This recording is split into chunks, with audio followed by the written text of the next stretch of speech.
President Trump always talks about how he rebuilt the military. But I know that you can't rebuild an army in a year. When I first went in the Army, it was post-Vietnam, first stages of the all-volunteer Army. Our equipment was all worn out, and we were not as effective as we should have been. And I'm very proud of the fact that over my time, course of my time in the Army, we went from that Army to an army that defeated Saddam Hussein in 100 hours. And there were a lot of reasons for the Army's rebirth. But I think one of the major reasons was that those senior NCOs that were Vietnam veterans knew how important it was to teach people about not making mistakes and the importance of good leadership. And I'd also like to talk about the Vietnam veterans that I've gotten to know outside the Army, my comrades in the VFW and outside of that. Unlike any stereotypes from what I've come to know, they're productive, hardworking, successful men for the most part. I've met a few women, but mostly men. And they're extremely proud of their service. And they care very much about each other. So with that as a backdrop, I'd like to start to talk about Richard Rand. Richard Rand was born on March 31st of 1944. He lived on Main Street with his parents, his brother Leonard, and his sister Helen. His parents had good jobs at the hat factory. Leonard was the superintendent at the hat factory, and his wife Helen was the fashion coordinator. For the first 3 years of his high school, Richard rode the bus over to Northbridge High School. And then when the new Nipmuc High School was built, he went over there for his senior year. And he was a member of the first graduating class from Nipmuc High School in 1961. In the fall, Richard began his freshman year at Norwich University in Vermont. Norwich is the oldest military college in the U.S. Its founder, Alden Partridge, had been the superintendent at West Point prior to starting Norwich. And Norwich has a reputation for producing excellent military officers from the Civil War to the present. And I've served with several Norwich graduates, and they've all been excellent. One time when Richard was home between semesters, he saw a beautiful girl at a local hangout that I believe was once located in what is now the parking lot across from the Historical Society. I don't know the name. Does anybody know the name? Daring Spa, okay. So he saw this beautiful girl at the Daring Spa. He didn't know who she was. So he went to Nipmuc High School and he asked one of his old teachers if to introduce him to her. So he met the 17-year-old Carol Jantz. They fell in love and were later married. After graduating from Norwich, Richard was commissioned as second lieutenant of armor. On 18 September 1965, he reported to Fort Knox to attend the Armor Officer Basic Course, and he learned how to be a tank platoon commander. Now, if you look on the internet, there's a couple different tribute pages that exist for people whose name is on the Vietnam Memorial in Washington, D.C. So I found a few of those. And the first one I'd like to just read was by a man named George Lyons. And he wrote, "Richard and I graduated from Norwich University in June 1965 and attended the officer basic course together at Fort Knox, Kentucky. He was a true friend whom I have a lot of fond memories. I have wondered all these years, why him?"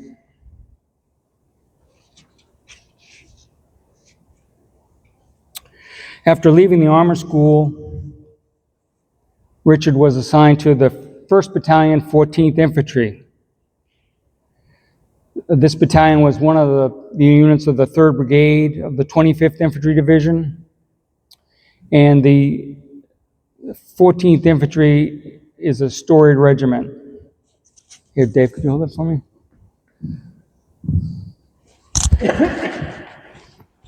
So I just want you to pass this around so everybody can take a look at this insignia, 14th Infantry insignia.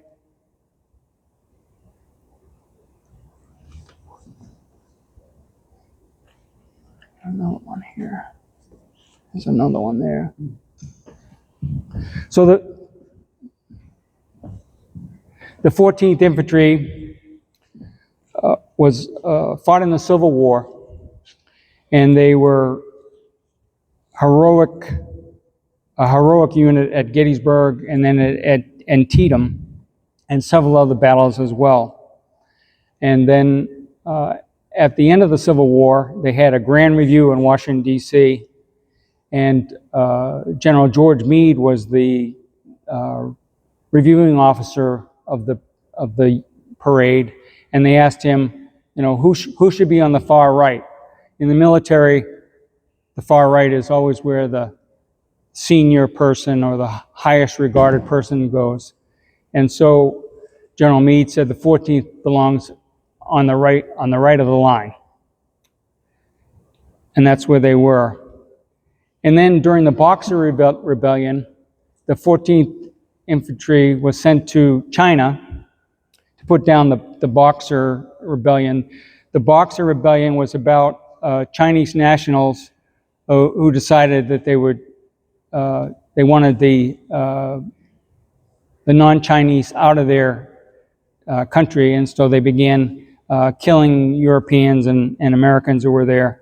And so the 14th Infantry went to put a stop to that. And there was a Corporal Calvin P. Titus, and he won the Medal of Honor.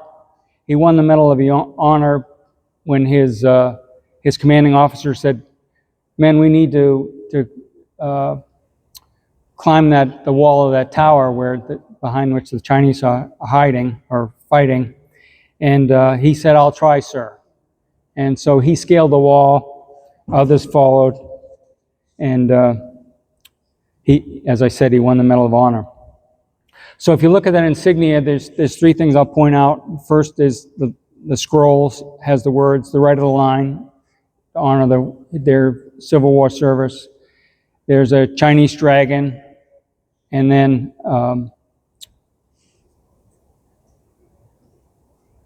there's the tower to symbolize their action during the Boxer Rebellion.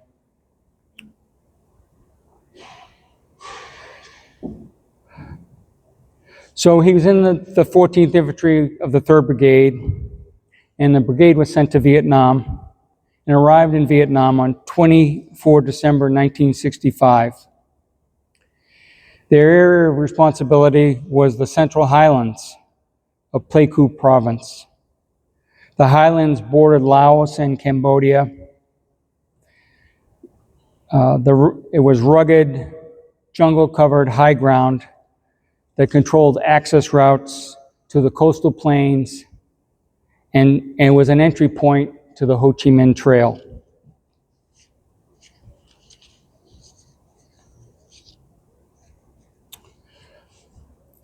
Richard was first assigned to the headquarters company of the 1st to the 14th, and he helped plan the battalion's operations.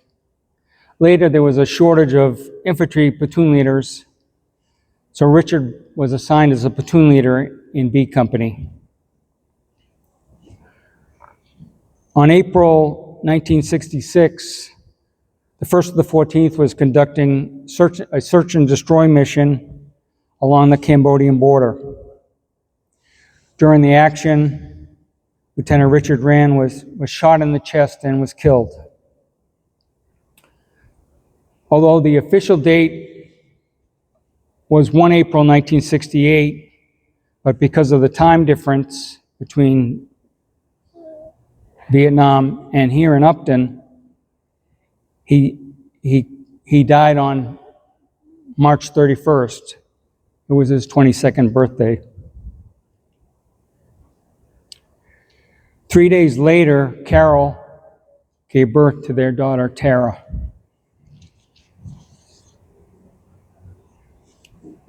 Got a couple more remembrances I found.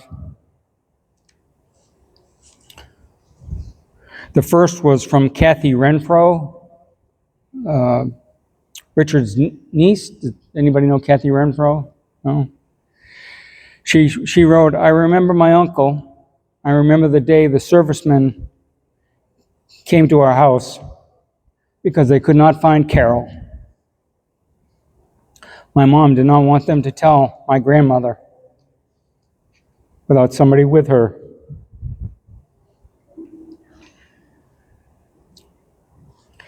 And then I found this one that was written by Joe McMahon, recently departed from us. He wrote, Richard and I graduated, I'm sorry, I'm reading the wrong one. Richard graduated from Nipmuc Regional School and married Carol Jantz. He was a well-liked, respected man. We had several men serve in Vietnam from the small town, including myself.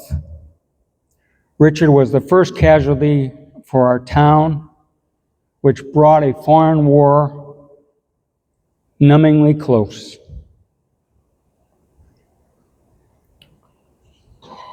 Today, Richard Rand's body lies in honor and glory in our Lakeview Cemetery. He was the only Upton man to give his life in the Vietnam War. And his monument stands as an indelible reminder that in a time of national division, there were men and women willing to answer their country's call. Does anybody have anything they'd like to add? Thank you.